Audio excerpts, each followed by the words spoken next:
The afternoon sun beat down mercilessly on the streets of Nashville, Tennessee, casting long shadows across the asphalt as 12-year-old Miguel wiped beads of sweat from his brow. His calloused fingers gripped the worn neck of a battered guitar he'd salvaged from a dumpster behind a music store 3 months ago. The instrument was badly out of tune, with 2 replacement strings that didn't quite match, but Miguel had learned to coax melodies from it that belied its shabby appearance.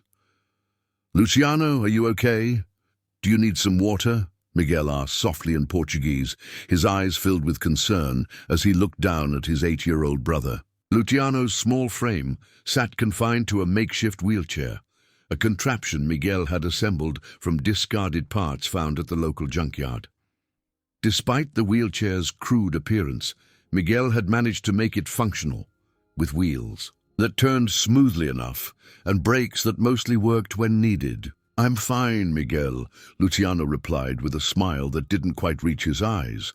Miguel noticed how his brother's hands trembled slightly as he adjusted himself in the seat. The paralysis caused by his cerebral palsy had never diminished Luciano's spirit, but today something was different. There was a pallor to his normally olive-toned skin that made Miguel's stomach tighten with worry. "We should find a good spot before rush hour," Miguel said, forcing cheerfulness into his voice as he began pushing the wheelchair down the sidewalk. "Maybe today we'll make enough for your medicine and even have some left over for a real dinner." Folks who are watching this story unfold, we'd love to hear what you think about Miguel and Luciano's journey so far. Drop a comment below to let us know where you're watching from. And don't forget to subscribe if you want to follow more stories of courage and perseverance like this one. Your support means everything to this channel. The brothers made their way toward the music district, a route they had traveled every day for the past 6 months since their mother had been admitted to the public hospital. With their father long gone, having abandoned the family shortly after learning of Luciano's condition, and their mother fighting a losing battle against advanced cancer, the boys had been forced to fend for themselves. Their small apartment had been lost 3 weeks after their mother's hospitalization, when they could no longer afford the rent. Now they spent their nights in a makeshift shelter beneath an overpass, where Miguel had constructed a relatively secure space using discarded pallets and plastic tarps. During the days, they performed at traffic lights, singing country songs that Luciano had an uncanny talent for, despite English being his second language. The brothers had learned English primarily through listening to country music. Their mother had cleaned houses for several music producers before her illness, and often brought home discarded CDs and records.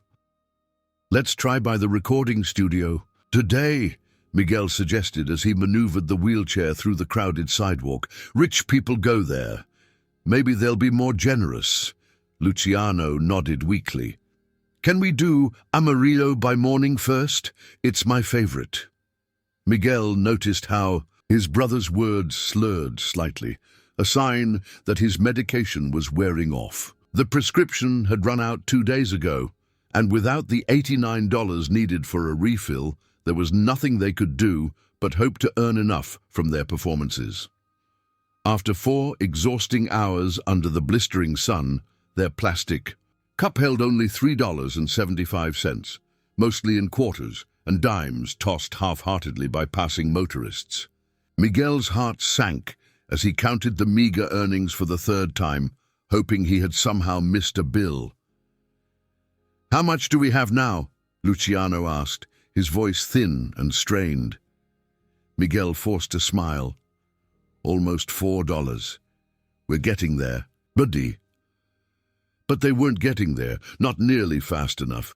At this rate, it would take days to earn enough for Luciano's medication, and Miguel could see his brother's condition deteriorating by the hour. The tremors in his hands had worsened, and twice already he had complained of the fuzzy feeling in his head that preceded his more severe episodes. Desperation clawed at Miguel's chest as he watched a woman in an expensive car deliberately roll up her window as they approached. He had promised their mother he would take care of Luciano, but right now he felt utterly powerless. "Let's try one more place," Miguel said, his voice cracking slightly as he fought back tears. "I know where the fancy cars drive by." Mustering his remaining strength, Miguel pushed the wheelchair 6 blocks to an upscale area where a famous recording studio stood. The sun was beginning to set, casting a golden glow across the city as they positioned themselves at the traffic light just outside the studio's parking lot exit. It was a strategic location. Any vehicle leaving would be forced to stop at the red light, giving the brothers a captive audience, if only for 30 seconds. Miguel helped Luciano adjust his position in the wheelchair, noticing how his brother winced at the movement. "Just a little longer, okay? Then we'll go back and rest." Luciano nodded, his eyes glassy but determined. "I can sing as long as you need me to, Miguel." The first few cars ignored them completely. One driver even honked impatiently when Miguel approached with their cup. But the brothers persisted, launching into their rendition of Amarillo by Morning each time the light turned red. Miguel's fingers moved deftly over the guitar strings, despite his exhaustion. And when Luciano began to sing, his voice rose pure and strong, a stark contrast to his frail appearance. There was something otherworldly about the way Luciano sang, a depth of emotion and technical precision that seemed impossible for an 8-year-old boy, especially one in his condition. "Amarillo by Morning, up from San Antone," Luciano sang, his Portuguese accent giving the familiar lyrics a unique texture that somehow enhanced rather than detracted from the performance. As the 5th light cycle began, a black Ford F-150 pickup truck with tinted windows pulled up to the intersection. Miguel approached cautiously, guitar in hand, while Luciano launched into the chorus once more. Inside the truck, George Strait sat in the passenger seat, scrolling through messages on his phone, while his driver navigated the evening traffic. At 69 years old, George remained one of country music's most enduring stars, with a career spanning 4 decades and more hit singles than any artist in any genre. He had just finished a long day of recording sessions for his upcoming album and was heading back to his Nashville home before flying to his ranch in Texas the following day. When the first notes of Amarillo by Morning drifted through his half-open window, George initially paid little attention. After all, his songs were covered by street performers throughout Nashville every day. But something about this particular rendition made him look up from his phone. Through the tinted glass, he observed a skinny boy with a battered guitar standing protectively beside a younger child in what appeared to be a homemade wheelchair. Despite the obvious poverty of their circumstances, there was dignity in their performance. And when the smaller boy hit the high notes of the chorus, George found himself genuinely stunned by the purity and power of the voice. "Who is that?" George asked his driver, Randy, a man who had been with him for over 15 years. Randy glanced toward the window. "Just some street kids, looks like. They're all over downtown these days." But George continued watching, increasingly transfixed as Luciano navigated the song's bridge with perfect pitch and emotional depth that artists twice his age struggled to achieve. He noticed the tremor in the boy's hands, the pallid complexion, and the way the older boy kept glancing worriedly at his brother between chord changes. As the light turned green, Randy began to accelerate, but George's hand on his arm stopped him. "Pull over," George said quietly. "You sure, boss? We're already running late for—" "Pull over," George repeated more firmly this time. Randy sighed but complied, guiding the truck to the curb about 20 feet past the intersection. George stepped out, his tall frame unfolding from the passenger seat. At his age, he no longer cut quite the same dashing figure he had in his prime, but there remained an unmistakable aura about him, a quiet authority and genuine warmth that had endeared him to fans for generations. As George approached, Miguel instinctively moved to position himself between the stranger and Luciano. Street life had taught him caution, and though the man looked harmless enough in his simple jeans and button-down shirt, Miguel had learned that appearances could be deceiving. "That was some mighty fine singing," George said, his voice carrying the distinctive Texas drawl that millions of fans would have recognized instantly, especially that version of Amarillo by Morning. Miguel nodded cautiously. "Thank you, sir. We try our best." George noticed that despite the boy's wariness, there was no recognition in his eyes.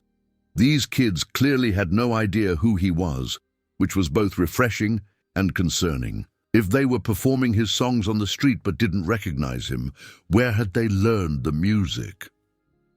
"How long have you boys been singing together?" George asked, crouching down slightly to be at eye level with Luciano, whose trembling had become more pronounced. "Since we came to America," Luciano answered in heavily accented English. 3 years ago. We learn English from country songs." George nodded, studying the younger boy's face. "And what's your name, young man?" "Luciano," the boy replied, managing a smile despite his obvious discomfort. "And this is my brother Miguel." Miguel remained tense, his hand never straying far from his brother's shoulder. "We should probably go now, sir. It's getting dark." George noticed how Miguel's eyes darted anxiously to Luciano's trembling hands. "Is your brother okay?" he asked gently. The direct question seemed to break something in Miguel. His carefully maintained facade cracked, and George saw the raw fear in the boy's eyes. "He needs his medicine," Miguel admitted, his voice barely above a whisper. "Him for his condition, but we don't have enough money yet." "How much do you need?" George asked. Miguel hesitated before answering. $89, but we only have $3.75 so far." George felt a pang in his chest. These boys were out here performing in the heat all day for mere pocket change, while back at the studio he had just been complaining about the catering not having the right brand of sparkling water. "What happens if he doesn't get his medicine?" George asked, though he suspected he already knew the answer from Luciano's deteriorating condition. "It gets bad," Miguel said simply, the understatement conveying more than elaborate explanations could have. "Really bad." George made a decision then, one of those instinctual choices that had guided both his career and his personal life. "I'd like to help if you'll let me." Miguel's expression hardened with pride. "We don't take charity, sir. We earn our way." George respected the boy's dignity, but could see the medical situation was urgent. "What if I told you I want to hire you, both to perform, a private performance, and I'll pay you properly for your talent?" Luciano looked up, his eyes brightening despite his discomfort. "Really? You want us to play for you?" "I do," George said sincerely. "In fact, I know a thing or two about music myself. I think you boys have something special." Miguel remained suspicious. Years on the street had taught him to be wary of strangers offering too much too quickly. "Where would we perform?" George thought quickly. "I have a studio session tomorrow morning. Why don't you come along and play for some people who might be able to help you more than I can?" As he spoke, Luciano's trembling suddenly intensified, and he let out a small, involuntary gasp of pain. Miguel was at his side instantly, steadying him in the wheelchair. "He needs his medicine now," Miguel said, panic evident in his voice. "We can't wait until tomorrow." George made another quick decision. "My truck is right there. Let me take you to get his prescription filled right now. Then we can talk about tomorrow." Miguel hesitated, torn between his natural caution and his brother's urgent need. Luciano's condition made the decision for him as another tremor racked his small frame. "Okay," Miguel agreed reluctantly, "but just to the pharmacy and back." George nodded, understanding the boy's caution. "Just to the pharmacy. Randy can drive us, and you'll never be alone with me. I promise." As George helped Miguel fold the wheelchair and lift Luciano into the back seat of the truck, He couldn't help but marvel at the strange turns life took. He had been in the music business for over 4 decades, had met presidents and performed for royalty, yet here he was, deeply moved by 2 homeless brothers singing his songs at a traffic light in Nashville. "I'm George, by the way," he said, as he settled into the seat beside the boys. George Strait. The name meant nothing to Miguel, who was focused entirely on making sure Luciano was comfortable. But Luciano's eyes widened in recognition. "George Strait?" he repeated, his voice suddenly stronger despite his condition. "The real George Strait, king of country, George Strait." George smiled gently. "That's what they call me." Luciano turned to his brother with excitement. "Miguel! It's him! It's really him! The man who sings all our favorite songs." Miguel looked from his brother to George, realization slowly dawning in his eyes. You're really him? The one on all those album covers Mom used to bring home?" George nodded, somewhat amused by the delayed recognition. "I am, and I think you boys do my songs more justice than I do sometimes." As the truck pulled away from the curb, headed toward the nearest pharmacy, none of them could have possibly imagined how this chance encounter at a Nashville traffic light was about to change all of their lives forever. The ride to the pharmacy was brief but tense. Miguel sat rigid in the leather seat, one arm protectively around Luciano's shoulders, while his other hand clutched the neck of his guitar so tightly his knuckles had turned white.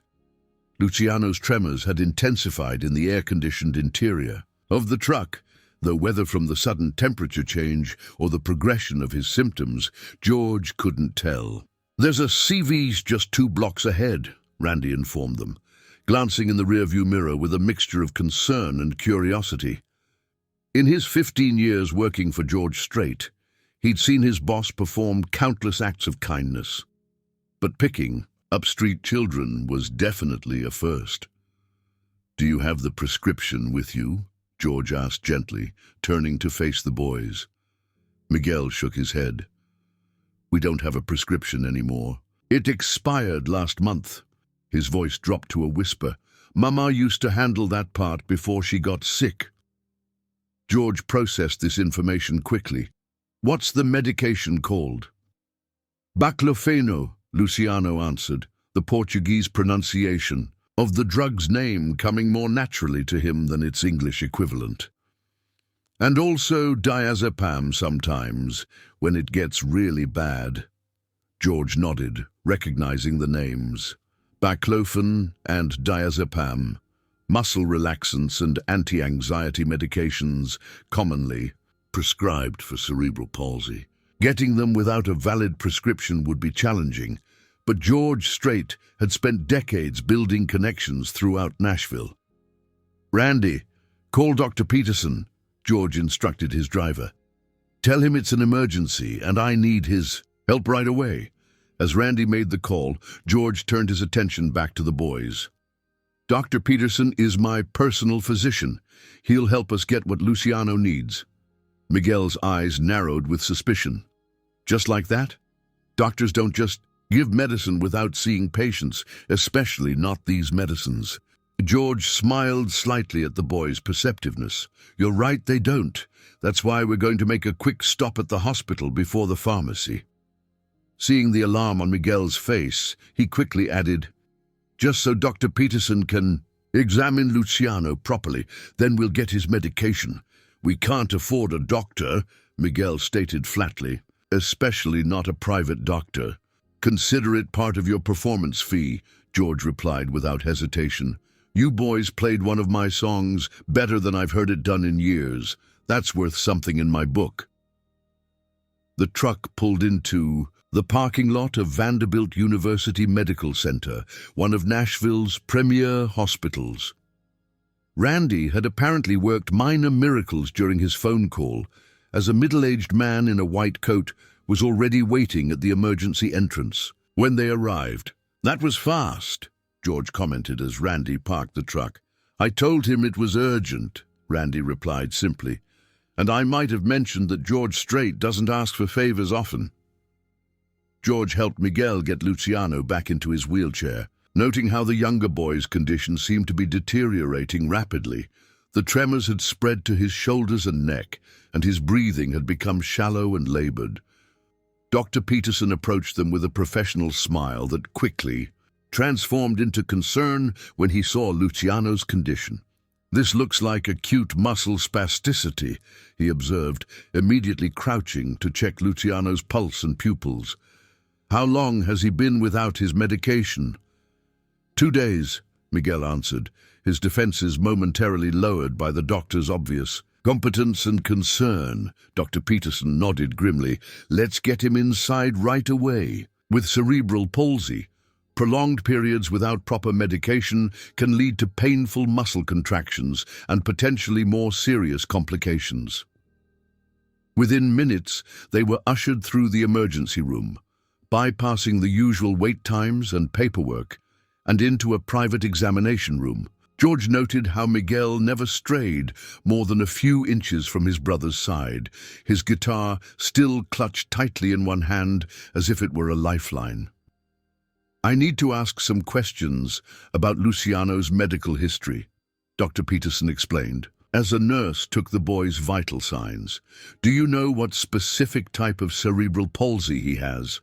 Miguel looked uncertain for the first time. "Mama just called it paralysia cerebral.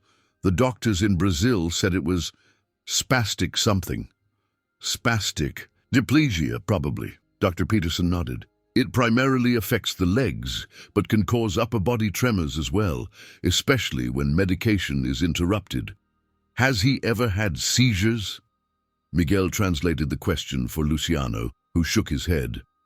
"No seizures," Miguel confirmed. "Just the shaking, and sometimes it's hard for him to talk when it gets bad." As the examination continued, George stepped into the hallway to give the boys some privacy. He found Randy waiting there, looking uncharacteristically concerned. "Everything okay, boss?" Randy asked. "I mean, beyond the obvious." George leaned against the wall, suddenly feeling every one of his 69 years. "I'm not sure, Randy. Those boys are in a bad situation." Randy nodded.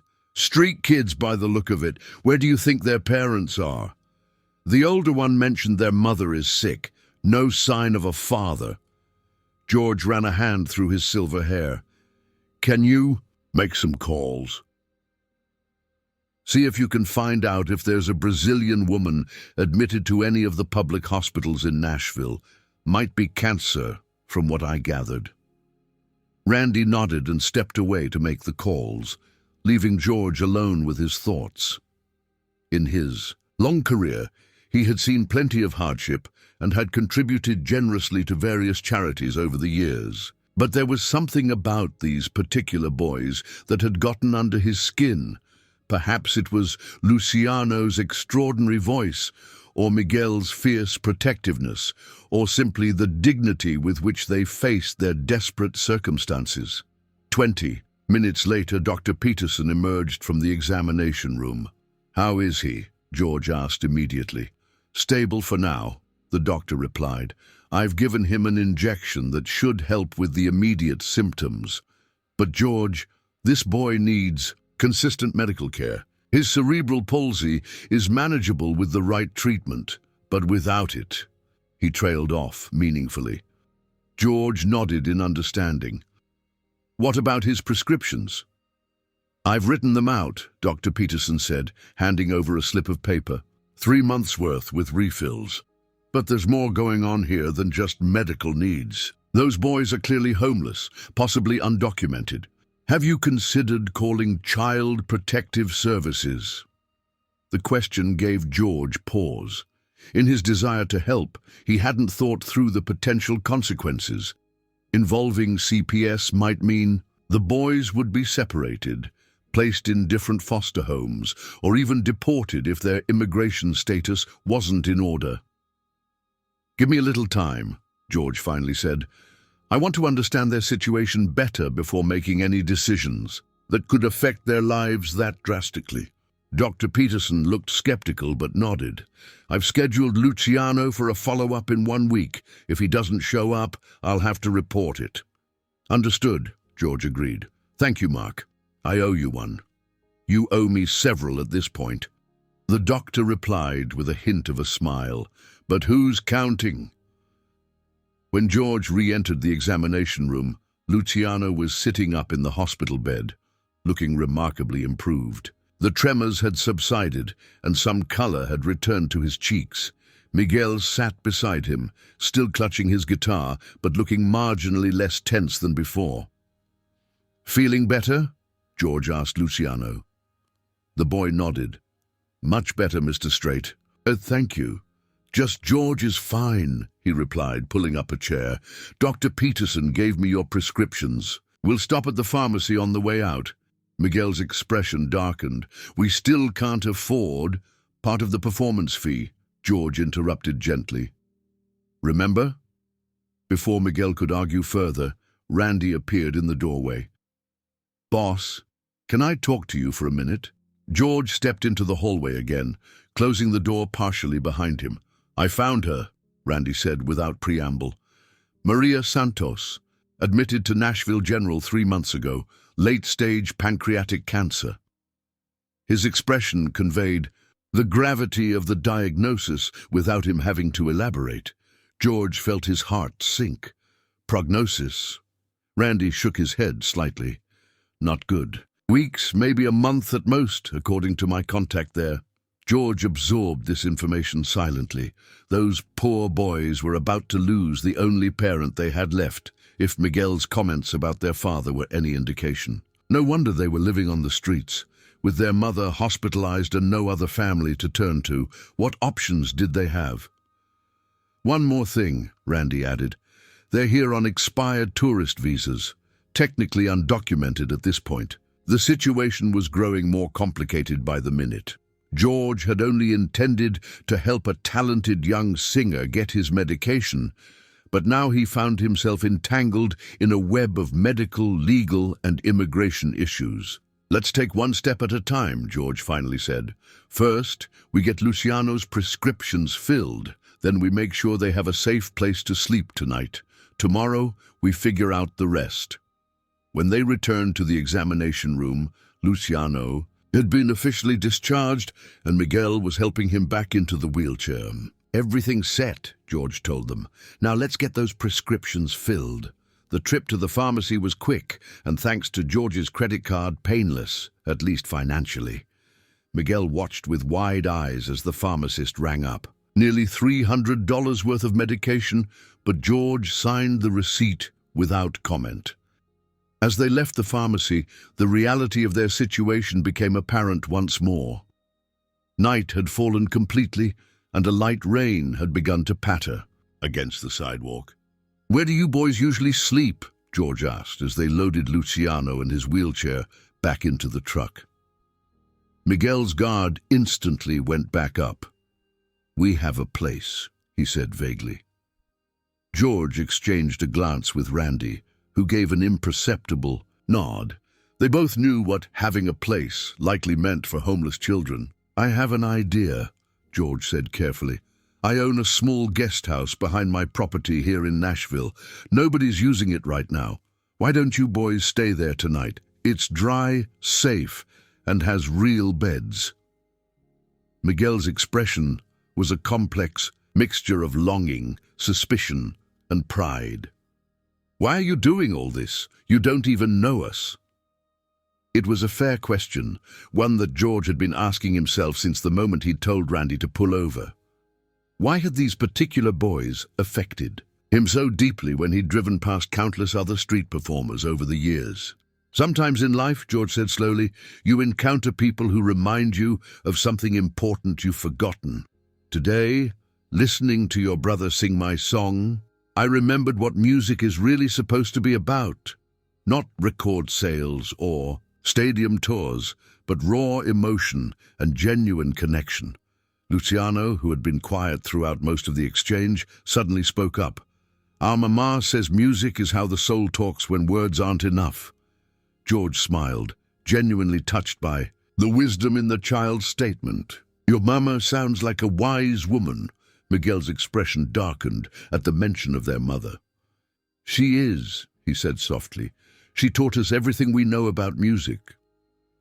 In that moment, George made another decision, one that went beyond a single night's shelter or even a month's worth of medication. But that would have to wait. First, he needed to earn these boys' trust.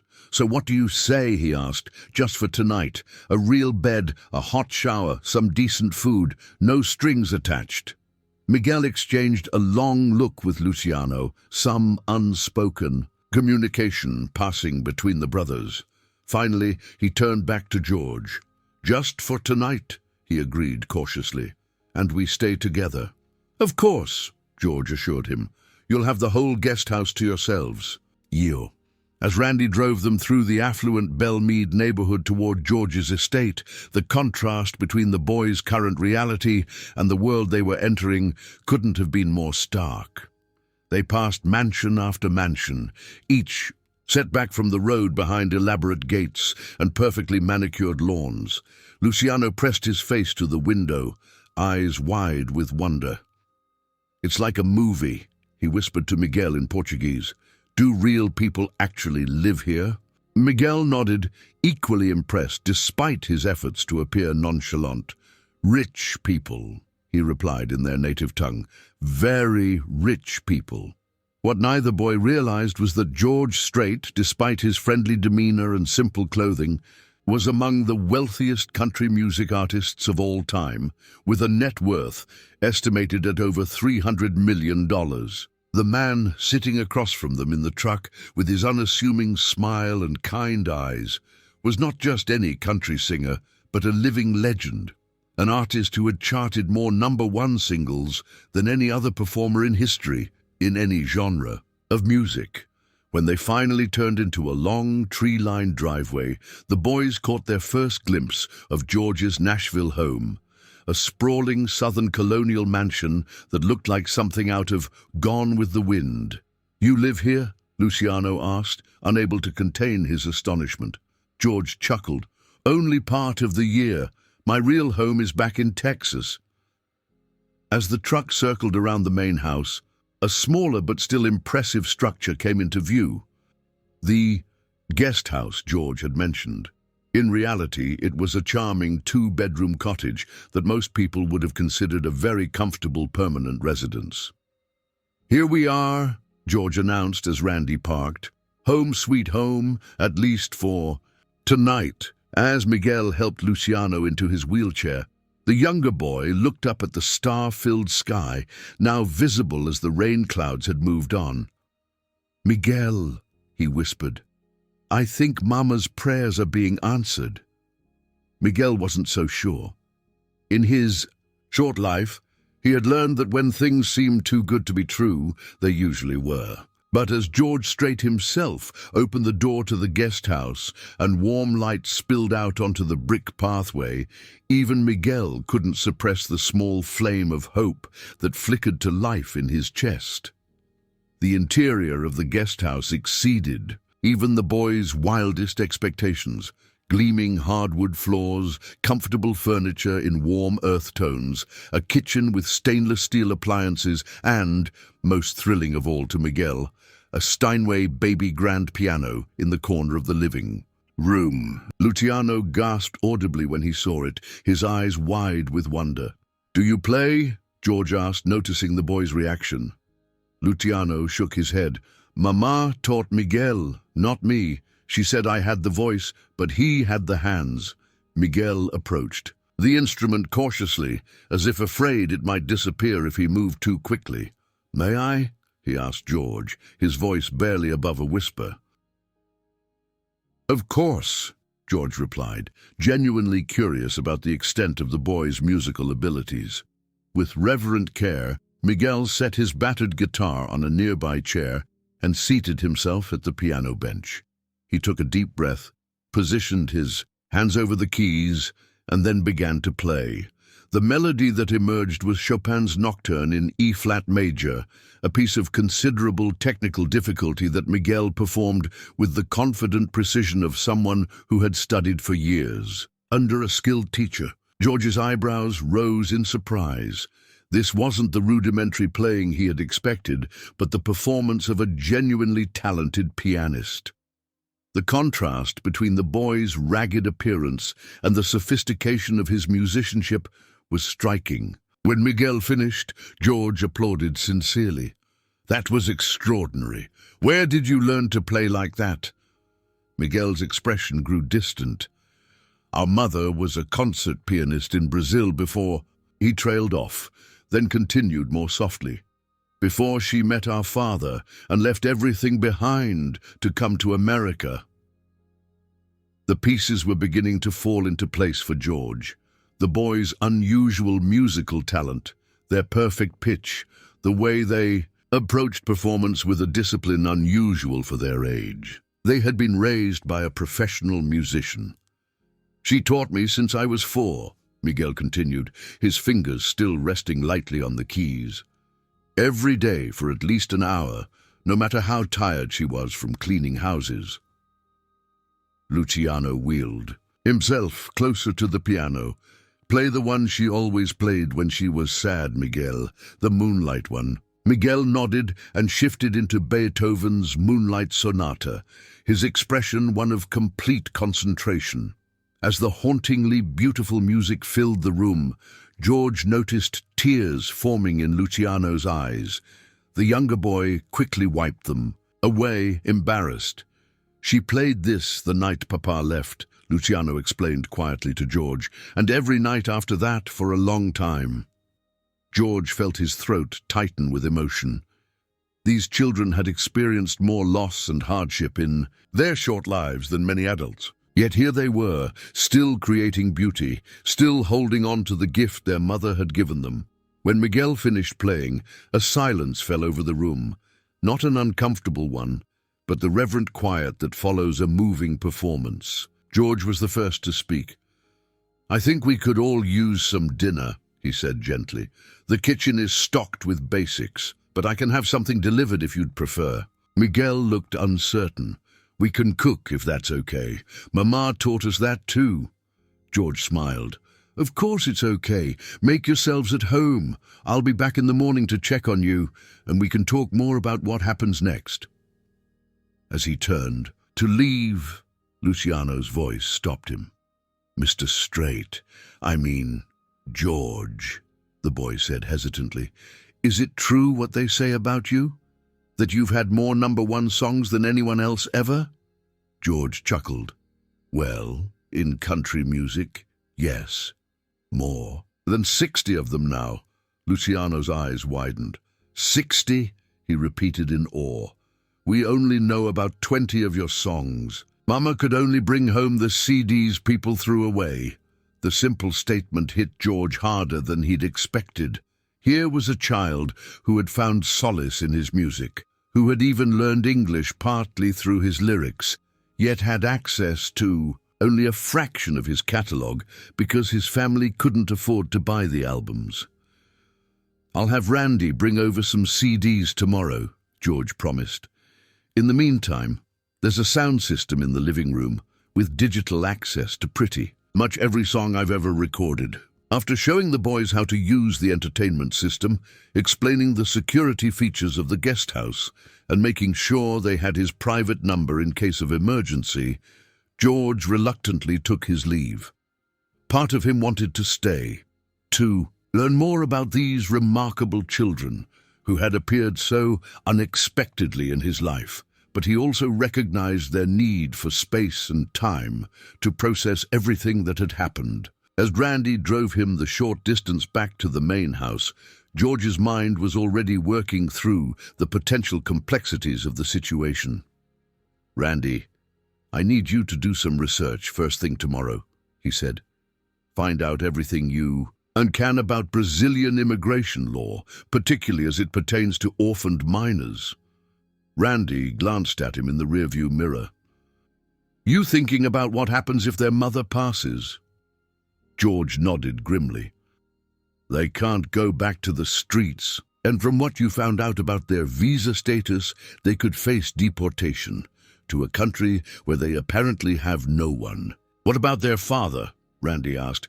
Abandoned them according to Miguel, but we should verify that as well. Randy pulled up to the main house and turned off the engine. Boss, I've worked for you for 15 years, so I hope you don't mind me asking, what exactly are you planning here? It was a fair question, and one George had been asking himself since the moment he'd heard Luciano sing. I'm not entirely sure yet, he admitted, but those boys have something special, Randy, really special, and they've had a rough deal in life. I just want to make sure they get a fair chance. Randy nodded, knowing his employer well enough to recognize when George Strait had made up his mind about something. I'll have that information for you in the morning. After a restless night with his thoughts repeatedly returning to the boys in his guest house, George woke early and called his longtime friend and attorney, Bill Henderson. Bill, I need some advice on a complex legal situation, he explained, outlining what he knew about Miguel and Luciano's circumstances. So let me get this straight, Bill responded after listening patiently. You picked up 2 undocumented minors, performing on the street. They're now staying in your guest house. Their mother is dying in a public hospital, and the father is out of the picture. That about covers it, George confirmed. There was a long pause before Bill replied. George, I say this with all due respect and 20 years of friendship behind it. Have you lost your mind? George couldn't help but chuckle. Possibly, but you should hear the younger one sing Bill, and the older boy plays piano like he belongs in Carnegie Hall. Bill sighed audibly. Talent doesn't change the legal complications here. These kids are in the country illegally. Their mother is likely to pass away soon, making them essentially orphans on American soil. And you, my friend, could potentially be charged with harboring undocumented persons if this isn't handled properly. Which is exactly why I'm calling you, George pointed out. I need to know my options. Can I help these boys legally? Get them proper status? Make sure they don't get shipped back to Brazil with no one to care for them. There are pathways, Bill admitted cautiously. Special immigrant juvenile status might be an option if we can prove abandonment by the father. Or there's asylum, though that's a tougher case to make for Brazilian nationals unless there are special circumstances. Then there's always private sponsorship or even adoption, though that's a whole other level of commitment. The word adoption hung in the air between them. George hadn't consciously been thinking in those terms, but now that Bill had voiced it, he couldn't dismiss the idea entirely. Let's start with getting them legal representation and proper documentation, George said finally, one step at a time. Wise approach, Bill agreed. I'll put together a team and we can meet later, today. In the meantime, you might want to visit the mother at the hospital. If she's lucid, her cooperation could make this process much smoother.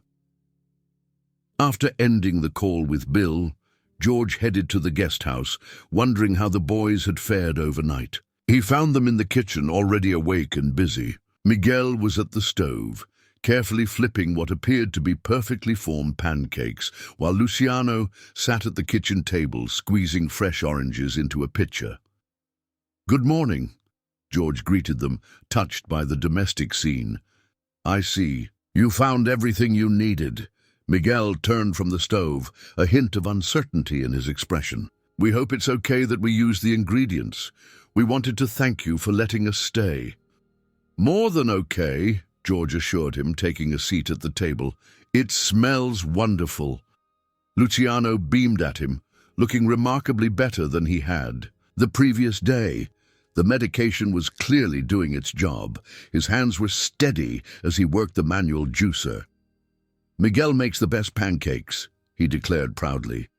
"Mama taught him her special recipe." The mention of their mother provided George with the opening he needed.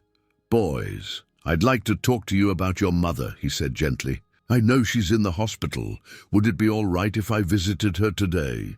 The brothers exchanged a quick glance, a silent communication passing between them. "Why do you want to see her?" Miguel asked, his protective instincts immediately activated. George chose his words carefully. "Because I want to help you all. But to do that properly, I need to understand your full situation, and I'm sure she's worried about you." Luciano's face fell. "She doesn't know we're living on the street," he admitted quietly. "We told her we're staying with friends from church." "She has enough to worry about," Miguel added defensively, sliding the last pancake onto an already impressive stack. "She doesn't need to know how bad things are." George nodded in understanding. "That's very considerate of you both. But I think she would want to know that you're safe now, and I'd like to ask her permission to help you more formally." Miguel brought the pancakes to the table, his expression troubled. "What do you mean, more formally?" "I have some friends who are lawyers," George explained. "They might be able to help with your immigration status. Make sure you can stay in the United States legally, but we'd need your mother's consent for that." Miguel's eyes narrowed slightly. "And what would you want in return?" The question caught George off guard. "What do you mean?" "Nobody helps for free," Miguel stated with the weary wisdom of someone much older. "Especially not with expensive things like lawyers and medications. So what do you want from us?" George felt a pang of sadness at the boy's cynicism, even as he recognized its origins in hard experience. "Miguel, I don't want anything from you or your brother," he said firmly. "Sometimes people help because it's the right thing to do." Miguel looked unconvinced. "Even rich people like you." "Especially rich people like me," George replied with a hint of a smile. "Because I've been fortunate in my life, and with that comes a responsibility to help others when I can." Luciano, who had been following the conversation closely, suddenly spoke up. "He's telling the truth, Miguel. I can tell." George turned to the younger boy with curiosity. "How can you tell?" Luciano shrugged. "I just can.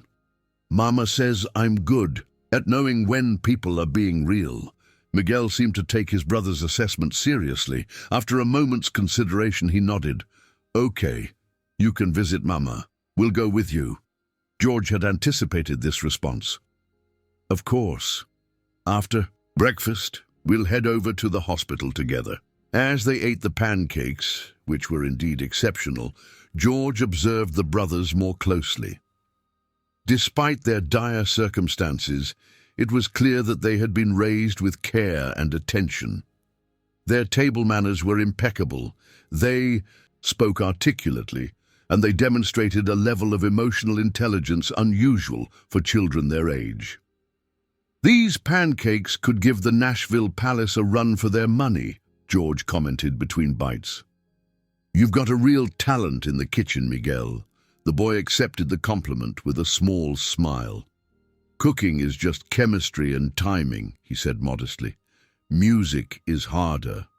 After breakfast, as the boys cleaned up, refusing George's offer to leave the dishes for the housekeeper, Randy arrived with a set of clean clothes for each of them. "I guessed at the sizes," he explained, setting 2 shopping bags on the counter. "But these should fit better than what you have on." Miguel looked at the bags suspiciously. "Our clothes are fine." George intervened gently. "Think of it this way, your mother might worry less if you look well cared for when we visit."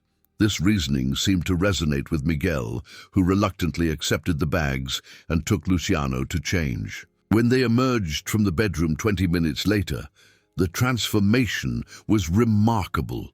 Dressed in new jeans, button-down shirts and clean sneakers, with their hair neatly combed, they looked like typical American kids from a middle-class family. "You look very handsome," George told them sincerely. "Your mother will be proud." The drive to Nashville General Hospital was quiet, each occupant of the truck lost in their own thoughts. When they arrived, George noticed how the boys' demeanor changed as they entered the building, shoulders tensing, expressions growing solemn. Which floor is she on? George asked softly. Oncology, 4th floor, Miguel replied. The medical, term sounding incongruous coming from a 12-year-old. As they rode the elevator up, Luciano reached for his brother's hand, squeezing it tightly. The gesture spoke volumes about the bond between them, a bond forged through shared hardship and responsibility beyond their years. The oncology ward was bathed in the sterile fluorescent lighting common to hospitals everywhere. A nurse at the station recognized the boys immediately. "Miguel! Luciano! We were worried when you didn't come yesterday," she said, her face brightening at the sight of them before registering George's presence with surprise. "Oh, Mr. Strait, I didn't realize you were acquainted with the Santos family." George smiled politely. "It's a recent acquaintance. How is Mrs. Santos today?" The nurse's expression sobered. "She's having a good morning, relatively speaking. The new pain management protocol seems to be helping." She turned to the boys. "Your mama's been asking for you. Go on in, same room as always." Miguel pushed Luciano's wheelchair down the corridor. With practiced ease, navigating the hospital hallways like someone who had spent far too much time in them. They stopped outside room 412, and Miguel took a deep breath before knocking softly. "Mama, it's us," he called. "Come in, my angels," responded a weak but warm voice. George held back slightly, allowing the boys to enter first. From the doorway, he caught his first glimpse of Maria Santos, a woman who might once have been beautiful, now gaunt and pale against the white hospital sheets, with hollowed cheeks and dark circles under her eyes. Yet there remained a dignity in her bearing, and a light in her eyes that ignited when she saw her sons. "My boys," she said in Portuguese, opening her arms to them. "I missed you so much." Miguel and Luciano rushed to her bedside, embracing her carefully as if afraid she might break. They spoke rapidly in Portuguese, the emotion in their voices transcending any language barrier. After a moment, Maria noticed George standing in the doorway. Her eyes widened in recognition, and she switched to heavily accented English. "George Strait," she said, not a question but a statement of disbelief. "In my hospital room, am I dreaming?" George stepped forward with a gentle smile. "No, ma'am, I'm very real." Maria looked from George to her sons in confusion. "I don't understand. How do you know my boys?" Miguel explained quietly in a mix of English and Portuguese how they had met George the previous day, though George noticed he carefully omitted any mention of performing on street corners or living under an overpass. Instead, he crafted a simplified version where George had heard them singing in a park and been impressed by Luciano's voice. Maria wasn't fooled. With a mother's intuition, she looked directly at Miguel and asked in Portuguese, "Tell me the truth. What happened to the Santos family you were supposedly staying with?"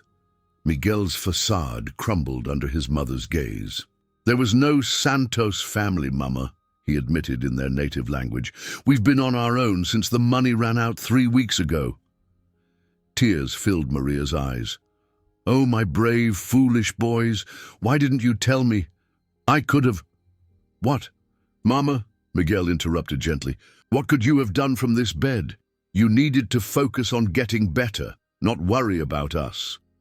Maria turned to George, switching back to English.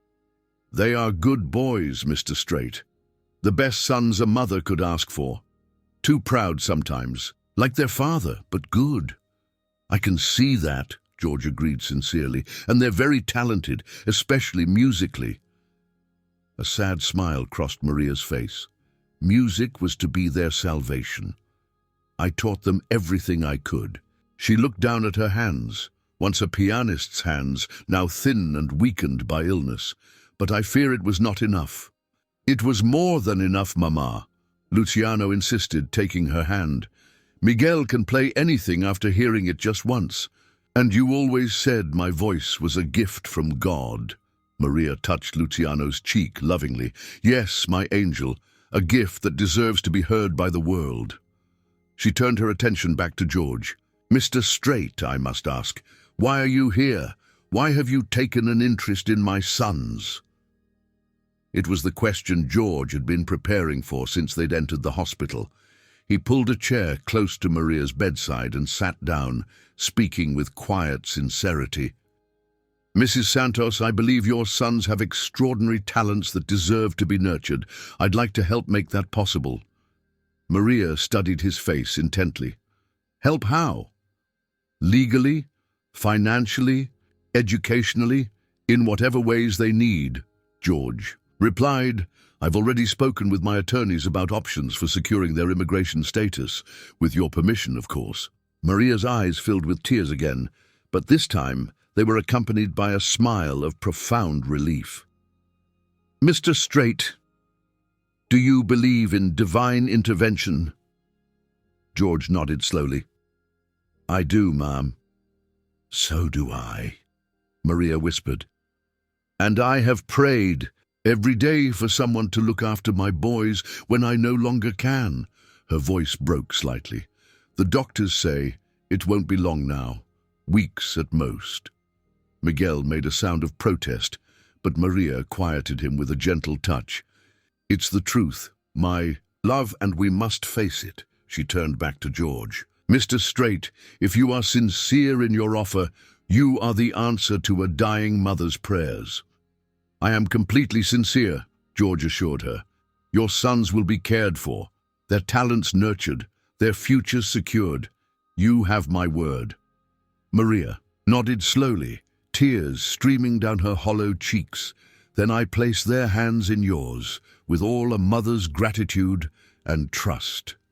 In that moment, as George Strait looked into the eyes of a dying woman entrusting him with her most precious treasures, he felt the weight of her faith in him and the magnitude of the commitment he had just made. The weeks that followed were a whirlwind of legal meetings, hospital visits, and increasingly urgent preparations. George's attorney, Bill Henderson, assembled a team of immigration lawyers and family court specialists to navigate the complex process of securing legal status for Miguel and Luciano. The boys remained in George's guest house, slowly growing more comfortable with their new circumstances, while still spending every possible moment at their mother's bedside. As Maria's condition deteriorated, the race to secure the boy's future became more pressing.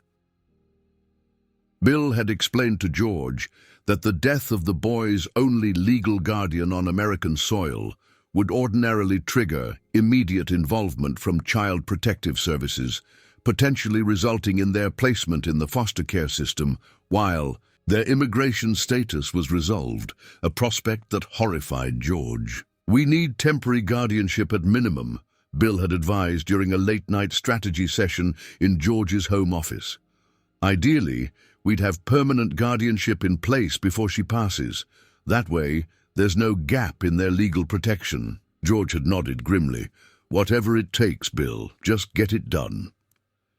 Now, 3 weeks after their first meeting, George sat in a hospital conference room with Maria, the boys, Bill, and a notary public. Maria's doctor had made a special exception to allow this meeting in the hospital, given her inability to travel and the urgency of the situation. Maria's condition had worsened dramatically in the past week. She now required supplemental oxygen, and even the simple act of signing her name would require all her remaining strength. But her mind remained sharp, and her determination to secure her son's future gave her a final reserve of energy. Mrs. Santos, Bill began gently, I've explained the documents to you previously, but I want to confirm once more that you understand what you're signing today. Maria nodded weakly. Yes, Mr. Henderson. The first document grants temporary guardianship of Miguel and Luciano to Mr. Strait, effective immediately. The second nominates him as their permanent legal guardian upon my death, and the third provides my sworn testimony regarding their father's abandonment to support their special immigrant juvenile status applications. Bill looked impressed at her precise recall. That's exactly right. You understand that Mr. Strait will have legal authority to make all decisions regarding your son's education, health care, and welfare. I understand, Maria confirmed. She turned her head slightly to look at George, who sat beside her. And I trust him completely.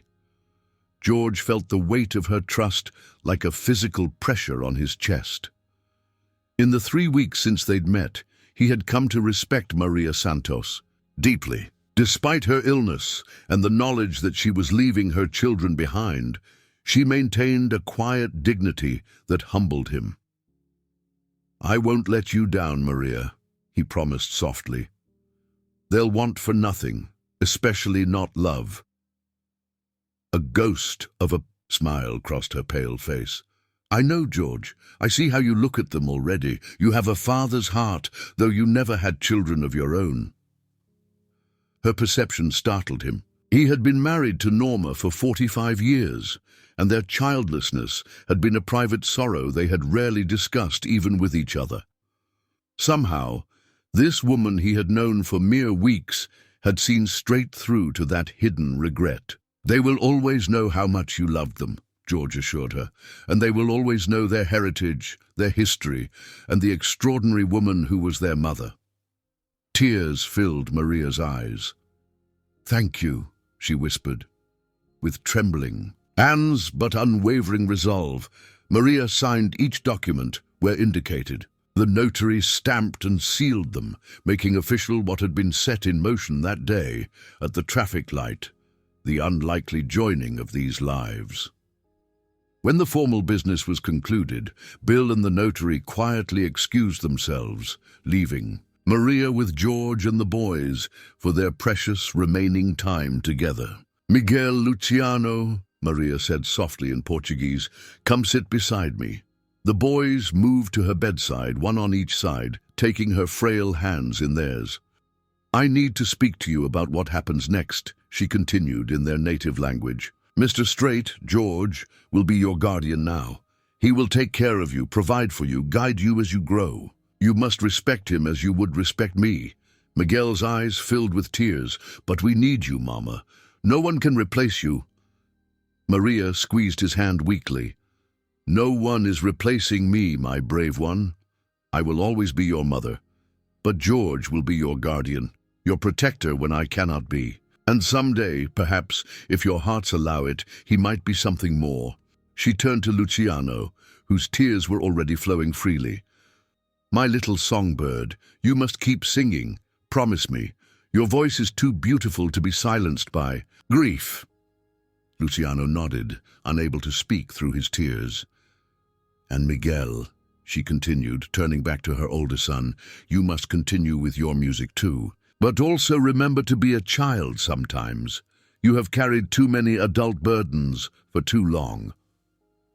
Finally, she looked to George, switching to English. They will test you, she said with a hint of her former humor. Especially Miguel. He is stubborn, like his father, but underneath his heart is pure gold.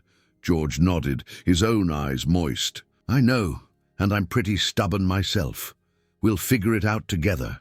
Maria smiled weakly. Sing for me, she requested. All of you, one last time. George looked uncertainly at the boys, wondering what would be appropriate. Amor Eterno, Miguel said softly. It's her favorite.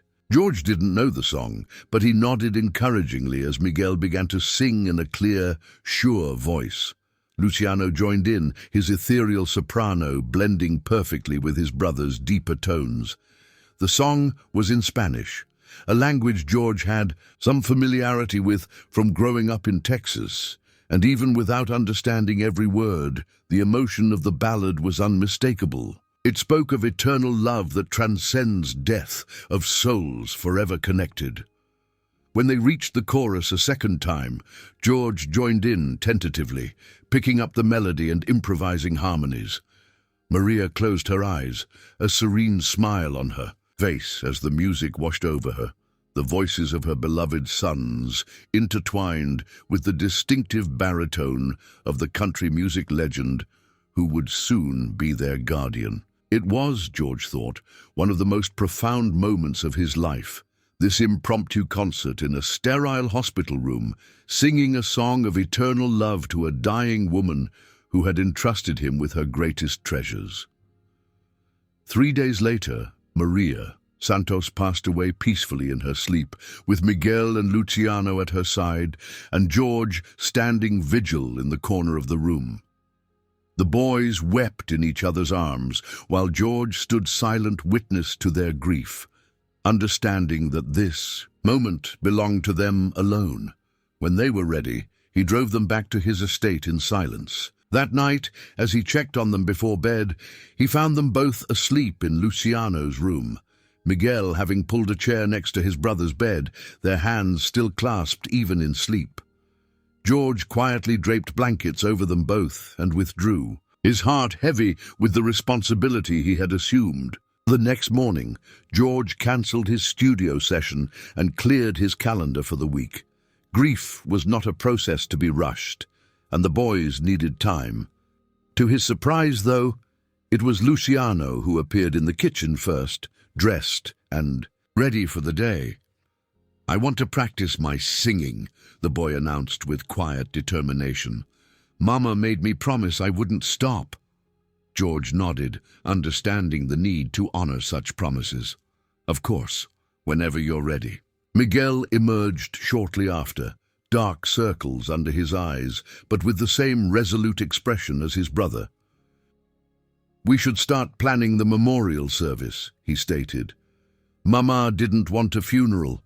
She wanted people to celebrate her life, not mourn her death." George marveled at their resilience, even as he ached for their loss. "We'll plan something beautiful," he promised, "something that would make her proud." Over coffee and a simple breakfast, they began to discuss the details. Maria had been specific about her wishes. No black clothing, only her favorite music and photographs from happier times. She wanted her sons to perform, and she wanted her ashes to eventually be scattered, partly in Brazil and partly in Nashville, where she had lived for the past decade. "She loved it here," Miguel explained as he stirred his coffee. "She said Nashville had a soul that reminded her of Rio. Music everywhere, in the streets, in the air." George nodded in understanding. "It does have a special kind of magic." As they continued planning, George was struck by how naturally they had fallen into a routine together. Despite the boys' immense loss and the unusual circumstances that had brought them into his life, there was already a sense of family developing, fragile and new, but unmistakable. The memorial service for Maria Santos was held the following Saturday at George's ranch. Despite having known her for only a few weeks, George had ensured that the celebration of her life was everything she had wanted. The main barn had been transformed with flowers, photographs, and subtle lighting. Musicians from George's band had volunteered to play, and a diverse crowd had gathered. Nurses and doctors from the hospital who had cared for Maria, cleaning clients who had become friends, members of the Brazilian community in Nashville, and even a few music industry professionals who had come out of respect for George. Miguel and Luciano, dressed in white shirts and light blue suits as their mother had requested, performed several of her favorite songs. When Luciano sang Ave Maria in his pure, crystalline soprano, there wasn't a dry eye in the place. Even hardened studio musicians were openly weeping at the sound of such profound grief channeled through such extraordinary beauty. George himself performed Go Rest High on That Mountain, his rich baritone carrying the promise of eventual reunion and peace. When he finished, Miguel approached the microphone once more.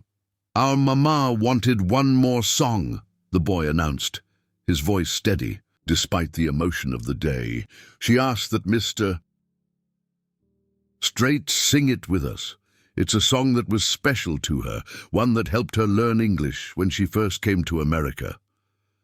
George joined the boys on the small stage, curious about what Maria had requested. Miguel leaned over and whispered, "Love without end, amen." George felt a pang in his chest. The song, one of his biggest hits from the early 90s, was about the enduring love between fathers and sons.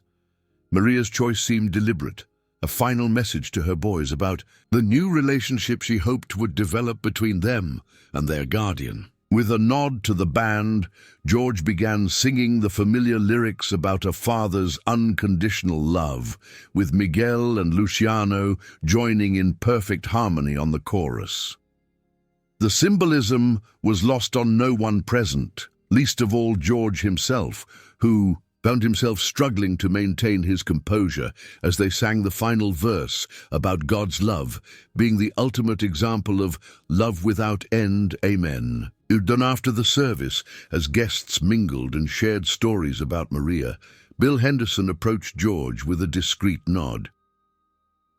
"We have a situation," the attorney said in a low voice. "There's a man here claiming to be the boy's father." George felt a cold knot form in his stomach. "Where?" Bill gestured toward the edge of the gathering, where a tall, well-dressed man stood watching Miguel and Luciano as they accepted condolences from guests. Even from a distance, the resemblance was unmistakable. Luciano had inherited the man's delicate features and expressive eyes. "His name is Eduardo Carvalho," Bill continued, "Brazilian citizen, but with permanent residency in the U.S. According to what I could find out quickly, he left Maria when Luciano was diagnosed with cerebral palsy. Hasn't had contact with the family in nearly 7 years."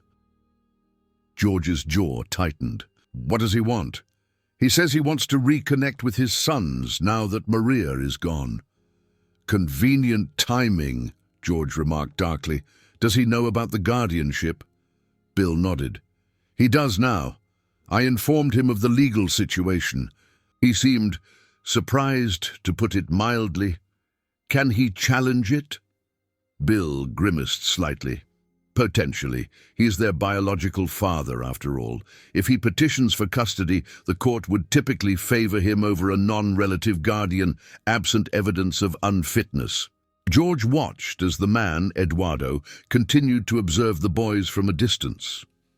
"Maria provided sworn testimony about his abandonment," he reminded Bill, "which will certainly help our case if it comes to that.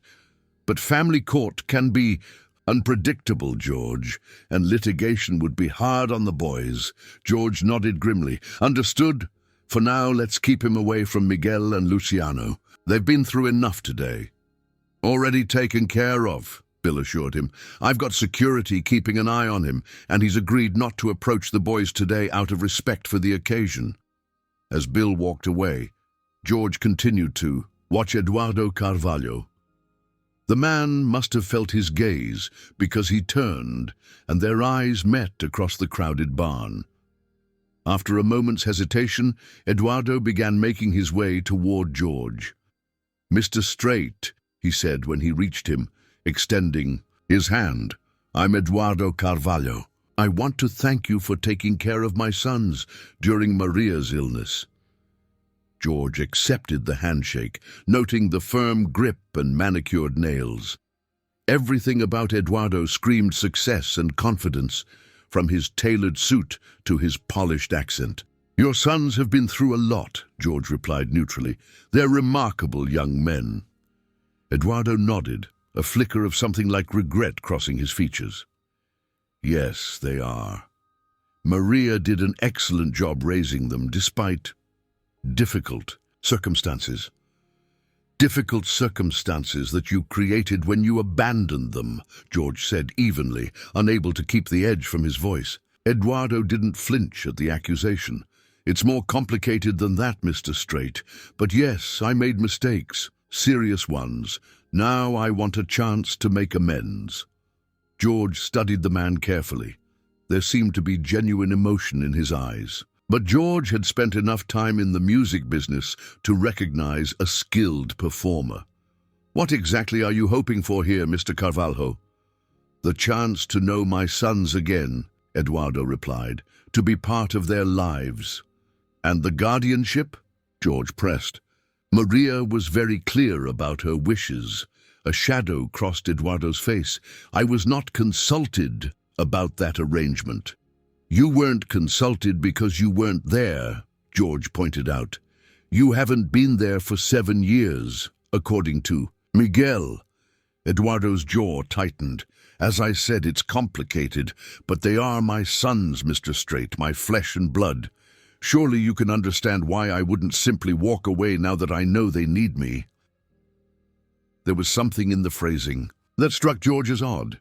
Now that you know they need you? They've needed you for years. What's different now? Eduardo had the grace to look uncomfortable.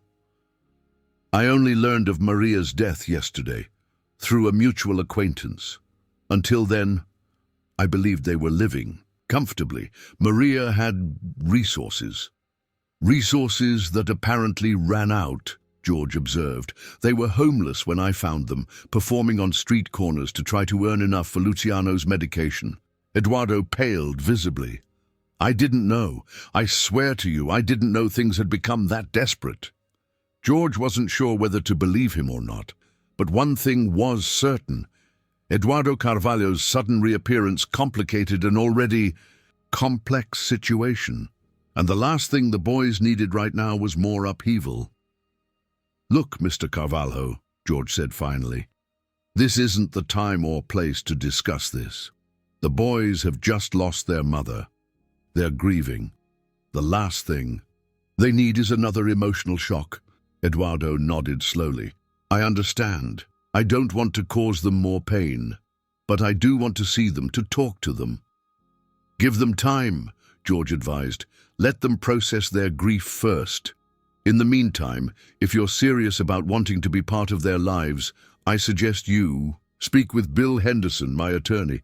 We can work out a way forward that puts the boys' well-being first. That seems reasonable, Eduardo agreed, though George detected a note of reluctance. Please give them my condolences, and Mr. Strait, thank you. Truly. What you did for Maria and my sons when they needed help most, I won't forget that. As Eduardo walked away, George felt a sense of foreboding. Something about the timing of the man's reappearance set off warning bells in his mind. He made a mental note to have Randy dig deeper into Eduardo Carvalho's circumstances. His business, his finances, his reasons for abandoning his family 7 years ago and returning precisely now. George's protective instincts toward Miguel and Luciano had only grown stronger in the weeks since he'd found them at that Nashville intersection.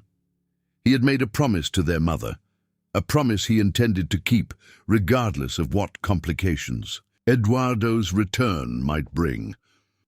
As he watched Eduardo leave the memorial service, George resolved to do whatever it took to protect the boys who had so unexpectedly become part of his life, even if that meant a legal battle with their biological father. Across the room, Miguel caught his eye.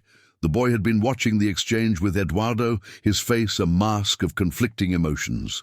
George gave him a reassuring nod, and after a moment's hesitation, Miguel nodded back. A small gesture of trust. That meant more to George than any of the awards or accolades of his storied career. Whatever came next, they would face it together. That was what family did, and somehow, against all odds, that was what they had become. The morning after Maria's memorial service, George sat at his kitchen island nursing a cup of coffee and contemplating the unexpected complication of Eduardo Carvalho's reappearance. He had slept poorly, his mind racing with potential scenarios and strategies for keeping his promise to Maria. You look like you could use something stronger than coffee. George looked up to find Randy standing in the doorway, his expression sympathetic. Little early for whiskey, even by Texas standards, George replied with a weak smile. Got some information on our Brazilian friend, Randy said, sliding onto a stool across from George and placing a manila folder on the granite countertop. George raised an eyebrow. That was fast. Called in some favors. Turns out Mr. Carvalho isn't hard to find information on. He's been making quite a name for himself in real estate development in Miami over the past 5 years. George opened the folder and glanced through the documents inside. Newspaper, clippings, printouts of online articles, and what appeared to be financial statements. "He's doing well for himself," George observed, noting the figures associated with Eduardo's development projects. "He was," Randy corrected. "Until about 6 months ago. His latest project, luxury condos in South Beach, hit some serious regulatory issues, environmental concerns, permit problems, the works. Construction's been halted, investors are threatening to pull out, and word is he's leveraged to the hilt." George's eyes narrowed as he processed this information. So he's in financial trouble, and suddenly he remembers he has 2 sons. Randy nodded grimly. "Convenient timing, wouldn't you say?" "Too convenient," George agreed, closing the folder, "especially given what Maria told me about how he reacted to Luciano's diagnosis. Said he couldn't handle a defective child." Randy winced at the cruel description. "Nice guy."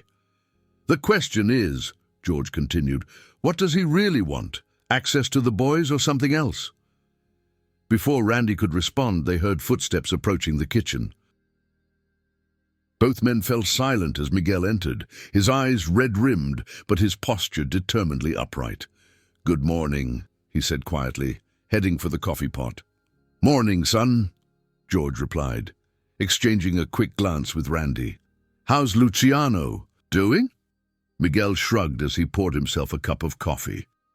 "Still sleeping. He was exhausted after yesterday." There was a moment of awkward silence before Miguel turned to face them, coffee cup clutched in both hands like a shield. "That was him yesterday, wasn't it, our father?" George saw no point in denying it. "Yes, it was." Miguel nodded slowly, as if confirming something he already knew. "I recognized him from the pictures Mama kept. She never threw them away, even after everything." George gestured toward the empty stool beside him. "Want to talk about it?" After a moment's hesitation, Miguel slid onto the stool, setting his coffee cup on the counter with deliberate precision. "What did he want?" the boy asked directly. George considered sugarcoating the truth, but quickly decided against it. Miguel had already dealt with more hard realities in his 16 years than most adults faced in a lifetime. "He says he wants to reconnect with you and your brother." Miguel's laugh was short and bitter. 7 years of silence, and now he wants to reconnect. Why now? "That's what I'm trying to figure out," George admitted. "Your father seems to be having some financial difficulties recently." Understanding dawned immediately in Miguel's eyes. "He thinks we have money now, because of you." The boy's perception was impressive, George thought. "It's possible. Though he might genuinely want to know you boys as well." Miguel stared into his coffee cup, his expression unreadable. "Luciano used to ask about him all the time when he was little. He barely remembers him now." "And you?" George asked gently. "What? Do you remember?" Miguel was quiet for so long that George thought he might not answer. When he finally spoke, his voice was low and controlled. "I remember him teaching me to play guitar. He was good, really good. He taught me my first chords." Miguel's fingers moved unconsciously, forming the shapes of those early lessons. "I remember him laughing, singing with Mama in the kitchen." The boy's face hardened, "and I remember the day the doctor told them about Luciano's cerebral palsy. I remember him shouting at Mama, saying he didn't sign up for a lifetime of caring for a disabled kid. I remember him packing his bags while Luciano was still in the hospital." Miguel looked up at George, his eyes burning with a mixture of pain and anger. "He left us, Mr. Strait. He left and never looked back. Never sent money, never called, nothing. Until now." George laid a hand gently on Miguel's shoulder. "I'm sorry, son. No child should have to go through that." Miguel shrugged, but he didn't pull away from George's touch. "What happens now? Can he take us away from you?" The question cut straight to George's greatest fear. "I don't know," he answered honestly. "Legally, he is your father. The guardianship your mother arranged gives me the right to care for you, but if he challenges it in court, we don't want to go with him, Miguel stated firmly. Luciano would be terrified, and I don't trust him. I understand, George assured him, and I promise you this. I will do everything in my power to keep you boys safe and together. Your mother entrusted you to my care, and I won't let her down. Miguel nodded, seeming somewhat reassured. Thank you, he said simply. The sound of a wheelchair approaching interrupted their conversation. Luciano appeared in the doorway, his face still puffy from sleep and grief. I smelled coffee, he said with a small smile that didn't quite reach his eyes. As Miguel moved to help his brother navigate to the table, George exchanged a meaningful look with Randy. Their unspoken agreement was clear. They needed to learn more about Eduardo Carvalho's motives, and quickly. 3 days later, Bill Henderson arrived at George's home with news. The attorney looked uncomfortable as he settled into an armchair in George's study. Eduardo Carvalho has filed a petition to terminate your guardianship, Bill announced without preamble. He's seeking immediate custody of both boys. George had been half expecting this, but the news still hit him like a physical blow. On what grounds? Blood relation, primarily. He's arguing that as their biological father, he has natural rights that supersede any arrangement made by Maria without his knowledge or consent. George's jaw tightened. He abandoned those children, Bill, for 7 years. Which is our strongest. A counter-argument, Bill acknowledged, but there's a complication. Carvalho claims he's been sending support payments to Maria all along, that their arrangement was private and outside the court system. That's a lie, George stated flatly. Maria told me specifically that he never contributed a dime after. He left. The boys were homeless when I found them, for God's sake. Bill nodded gravely. Unfortunately, with Maria gone, it becomes a he-said-she-said situation, unless we can find bank records or other documentation to disprove his claim. George ran a hand through his hair in frustration. What does he really want, Bill? Is this about the boys, or is it about money? Probably both, the attorney replied, candidly. Having legal custody of the boys would certainly give him access to any funds held in trust for them, as well as potential leverage with you. Leverage?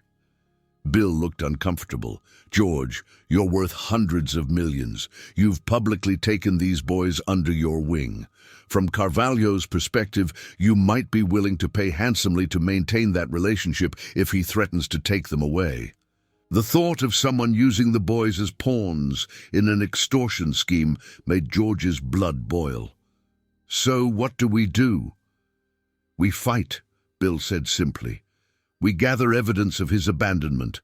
We demonstrate the stability and care you're providing. We emphasize Maria's clear wishes, and we prepare the boys for the possibility of court appearances and interviews with family services. George nodded grimly. Whatever it takes, Bill. I'm not letting those boys go to a man who walked out on them when they needed him most. What followed was a legal and emotional roller coaster that tested everyone involved. Eduardo's petition triggered a comprehensive family court investigation, including home visits, interviews with the boys, and scrutiny of both George's and Eduardo's lifestyles and resources. Throughout it all, George tried to maintain as normal an environment as possible for Miguel and Luciano. He enrolled them in school, a private academy with excellent support services for Luciano's needs. He continued their music education, bringing in tutors and spending hours in his home studio with them. And he went ahead with the plans for Miguel's 16th birthday celebration, refusing to allow the legal cloud hanging over them to overshadow this important milestone. The birthday party was a small affair. Just George, the boys, Randy, and a few musicians from George's band who had grown fond of Miguel and Luciano during their visits to the house. George had arranged for a special gift, a custom-made Martin, guitar with Miguel's name inlaid on the fretboard. When Miguel unwrapped it, his hands trembled. I can't accept this," he stammered. "It's too much."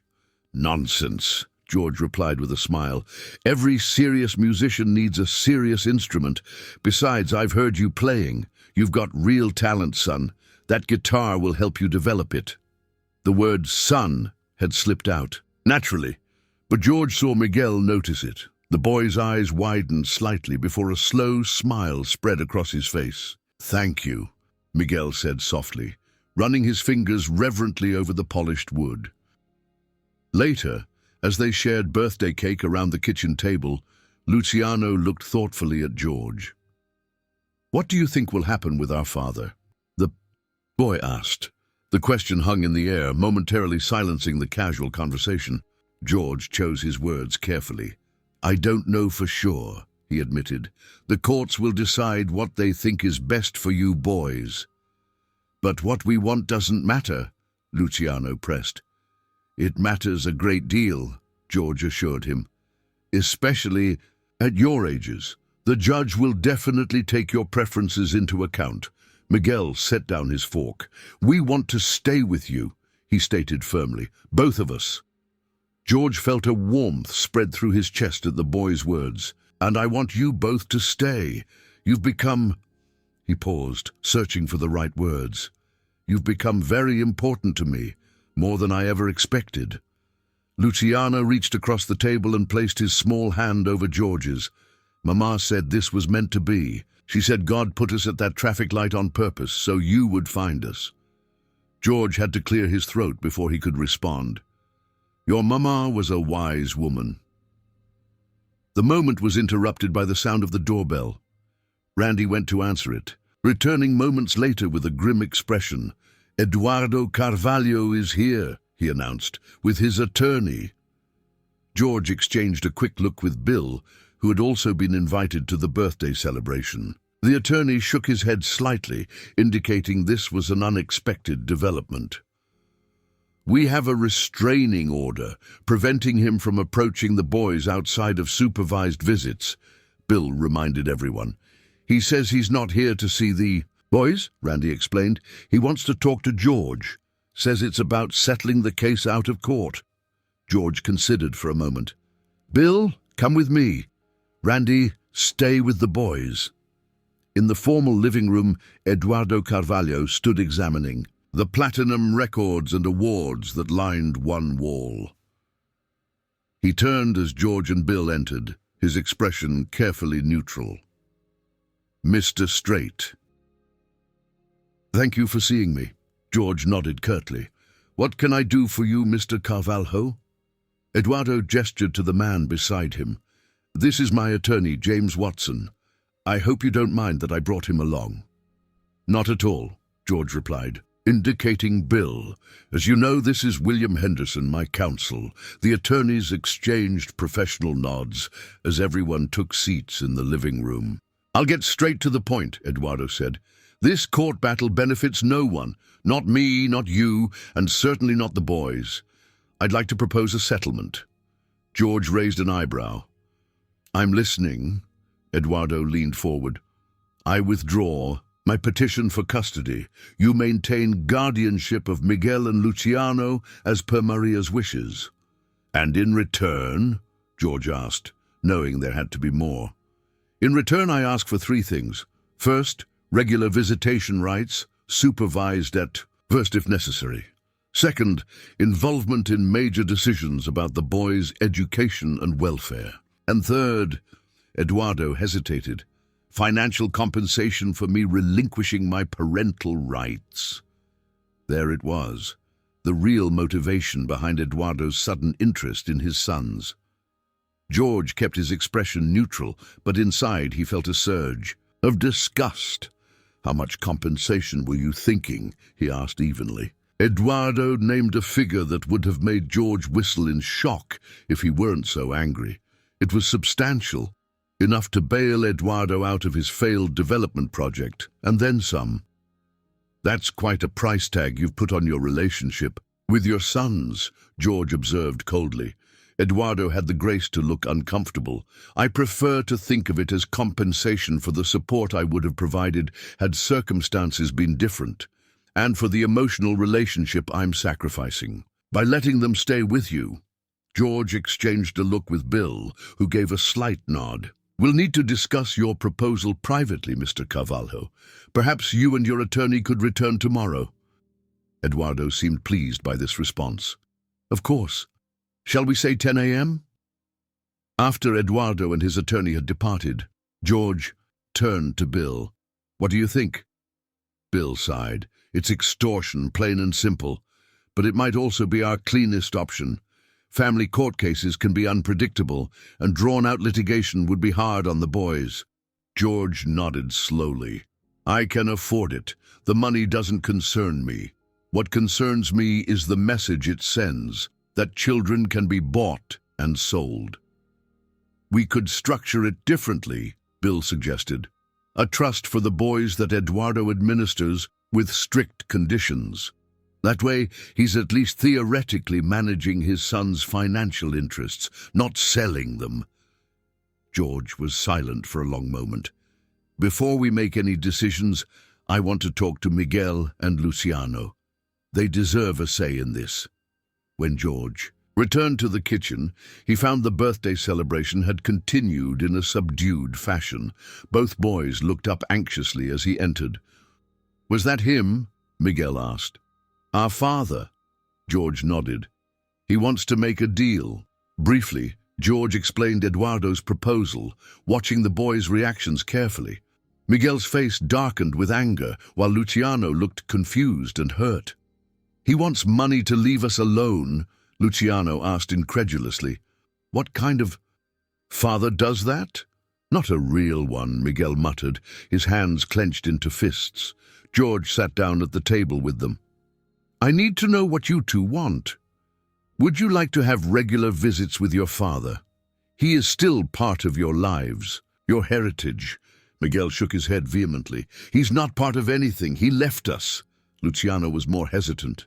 I barely remember him, he admitted. Sometimes I think I should want to know him, but... He trailed off, looking troubled. But what, buddy? George prompted gently.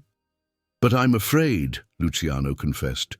Afraid he'll look at me the way he used. Onto like I'm broken, like I'm a problem he didn't want. George felt a surge of protective anger. No child should ever feel like a burden, especially not for something completely beyond their control. You are not broken, George said firmly, looking directly into Luciano's eyes. You are exactly who you're supposed to be.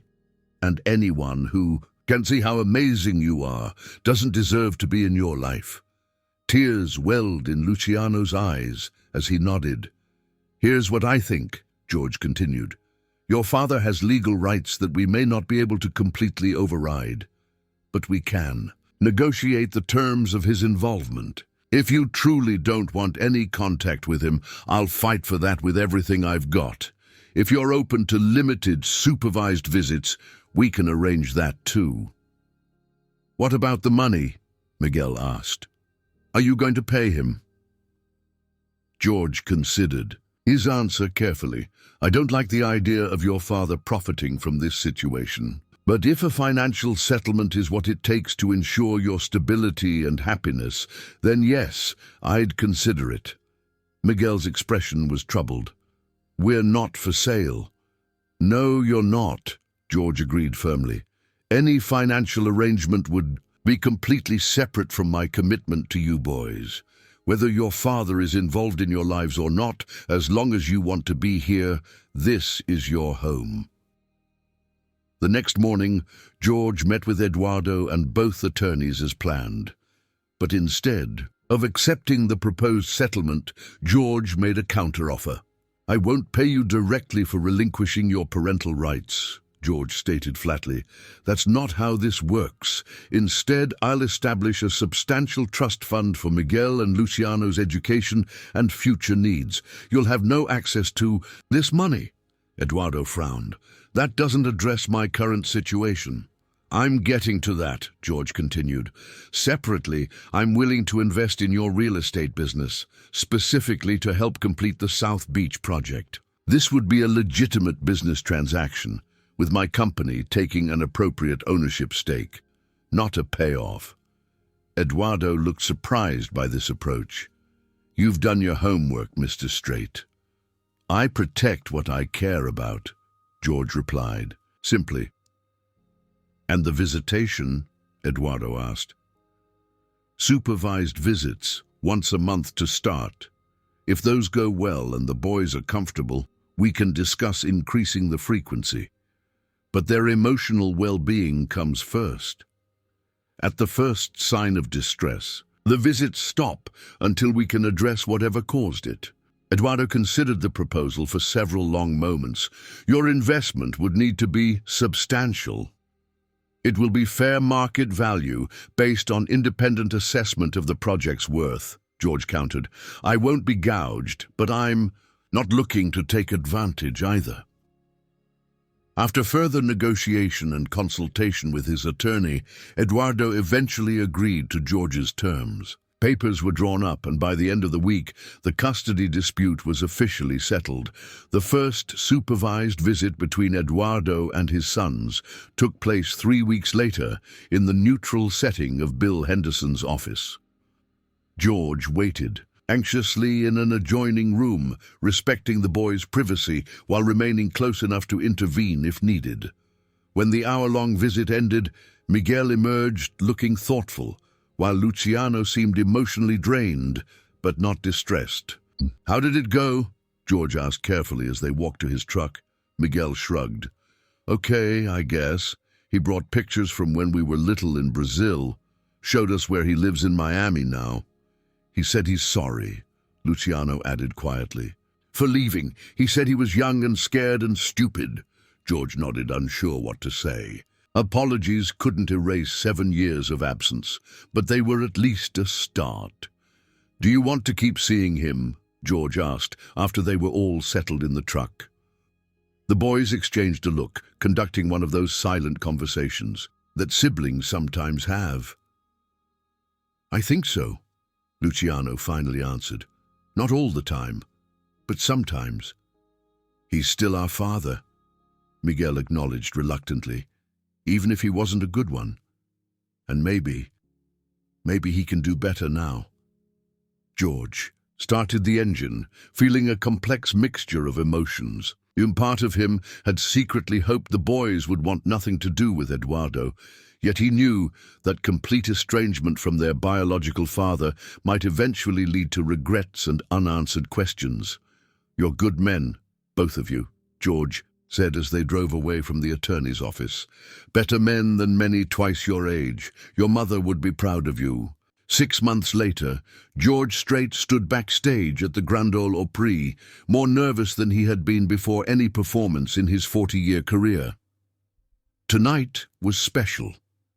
Not because of anything he would sing, but because Miguel and Luciano would be making their Opry debut.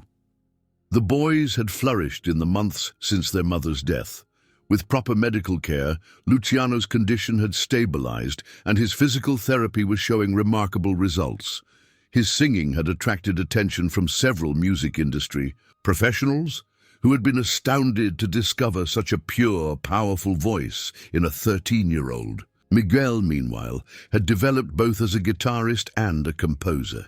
The songs he wrote combined elements of Brazilian music with country and Americana influences, creating a unique sound that industry insiders were already buzzing about.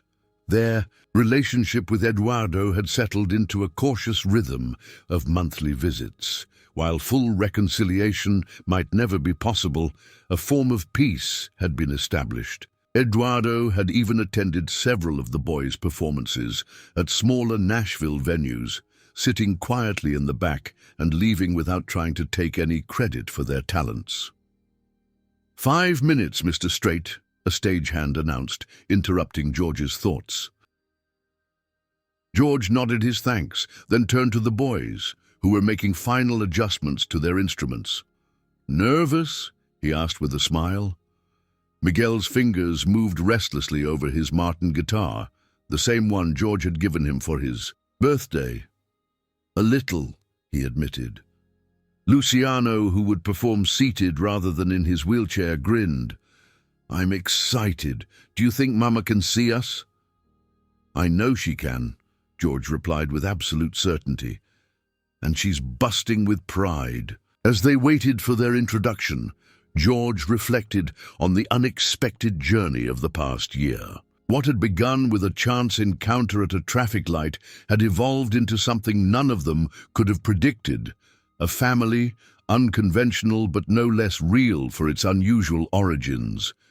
There had been challenges beyond Eduardo's custody claim. The media had been intensely curious about the boys living with George Strait, spawning headlines and speculation. Some of George's peers had questioned his decision to take on such responsibility at his age. The immigration process to secure the boys' legal status had been complicated and bureaucratic. But through it all, George had never once regretted his decision that rainy day in Nashville. The boys had brought a joy and purpose to his life that had been missing, reminding him daily of what truly mattered beyond the platinum records and sold-out concerts. And now came the announcer's voice from the stage. "The Grand Ole Opry is proud to welcome a very special debut performance. Please give a warm welcome to Miguel and Luciano Santos, accompanied by the King of Country himself, George Strait." The applause was thunderous as they walked onto the hallowed stage. George in his signature cowboy hat, Miguel with his guitar, and Luciano moving with careful steps to the center microphone. As the spotlight found them and the first notes began, George caught the boys' eyes and gave them an encouraging nod. Whatever the future held for them, more music, education, careers yet unimagined, he would be there to guide, support, and love them as if they were his own, because in every way that truly mattered, they were. The song they performed that night was one Miguel had written, with George's guidance, about finding family in unexpected places, about the invisible threads that connect souls across time, distance, and circumstance, about how love can bloom in the most unlikely moments, like a rainy day at a Nashville traffic light, when a country music legend noticed two boys with nothing but a guitar, a beautiful voice, and a desperate need for someone to see them. As their voices blended in perfect harmony, Miguel's rich tenor, Luciano's crystal-clear soprano, and George's deep baritone, the audience fell completely silent, transfixed by the raw emotion and undeniable connection between the three figures. On stage, and when the final notes faded away, the Opry erupted in a standing ovation that seemed to shake the very foundations of the historic building. Backstage afterwards, as they accepted congratulations from fellow performers and industry veterans, George felt a sense of completion he had never known in all his years of success. "You were right, Mr. Strait," Miguel said quietly as the excitement finally began to die down. "Mama always told us that music would save us somehow. We just never imagined it would be like this." George put his arms around both boys' shoulders, drawing them close. "Sometimes the greatest blessings come disguised as coincidences," he replied. "But I don't believe for a second that our meeting was random. Some things are just meant to be." Luciano looked up at him with those soulful eyes that could break and heal hearts in equal measure. "Like family?" George smiled, his heart full. "Exactly like family, son. Exactly like family."